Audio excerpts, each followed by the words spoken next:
এটা ঠিক যে দোয়া করার প্রবণতা আমাদের মাঝে অনেক কম।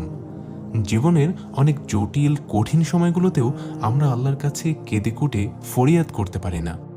চোখে জল না আসুক, অন্তত অন্ধকারে দুহাত তুলে বিনীত গলায় সমস্যার কথাগুলো তুলে ধরার অভ্যাসটুকুও আমাদের মাঝে গড়ে ওঠেনি।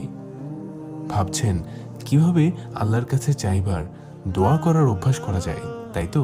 আপনাকে একটা কৌশল শিখিয়ে দিতে পারি। আজ থেকে জীবনের ছোট ছোট অভিযোগ, অনুযোগ, আনন্দ, বেদনা, সুখ, দুঃখ, প্রাপ্তি, অপ্রাপ্তি সব কিছু আল্লাহকে বলতে শুরু করুন। দোকানে গেলেন এবং দোকানদার আপনার সাথে কর্কশ ভাষায় কথা বলেছে, দোকান থেকে ফিরতে ফিরতে আল্লাহকে বলুন, ইয়া আল্লাহ, দোকানে আমার সাথে কর্কশ গলায় কথা বলেছে, আমার একটু কষ্ট লেগেছে, কিন্তু আমি ধৈর্য ধরেছি, তার সাথে আমি খারাপ আচরণ করিনি। এর প্রতিদান কি আপনি আমাকে দেবেন না? অবশ্যই দেবেন। আপনি তো কোনো ভালো কাজকেই বিনিময়হীন রাখেন না। আমি আপনার কাছে উত্তম বিনিময়ের আশায় ধৈর্য ধরে থাকলাম।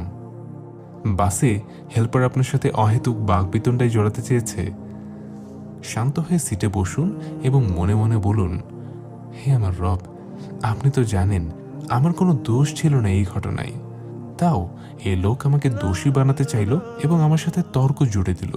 আমি জানি আমি সঠিক ছিলাম, তাও আমি তার সাথে তর্কে জড়াইনি। এটা ভেবে যে আমাদের নবীজি সাল্লাল্লাহু আলাইহি সাল্লাম বলেছেন, সঠিক হওয়ার পরও যে ব্যক্তি তর্ক না করে চুপ থাকে, জান্নাতে আল্লাহ তার জন্য একটি ঘর তৈরি করে দেবেন। আমি আপনার কাছে একটা ঘর প্রাপ্তির আশায় তর্ক থেকে নিজেকে গুটিয়ে নিয়েছি। সুস্বাদু কোনো খাবার খেয়েছেন, সাথে সাথে আল্লাহকে বলুন, মালিক, অনেক অনেক শুকরিয়া এমন উত্তম খাবারের জন্যে। তবে জান্নাতের উত্তম খাবার খাওয়ার জন্যে সবসময় উদ্গ্রীব হয়ে থাকি, সেটা থেকে আমাকে বঞ্চিত করবেন না দয়া করে।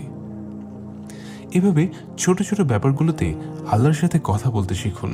দেখবেন এই অভ্যাস বড় বড় ব্যাপারগুলোতেও আপনাকে তার কাছে টেনে নিয়ে যাবে। দোয়া করা খুব সহজ হলেও কিছু ব্যাপারে জানা থাকলে আল্লাহর আরও প্রিয় বান্দা হওয়ার সুযোগ বেড়ে যায়।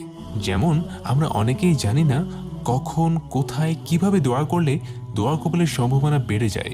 আবার আমরা জানি না যে কেন আমাদের দোয়া কবুল হচ্ছে না, কিংবা দোয়ার মাধ্যমে যে চিকিৎসা সম্ভব সেটাও কিন্তু আমরা অনেকে জানি না। এই বিষয়গুলো সম্পর্কে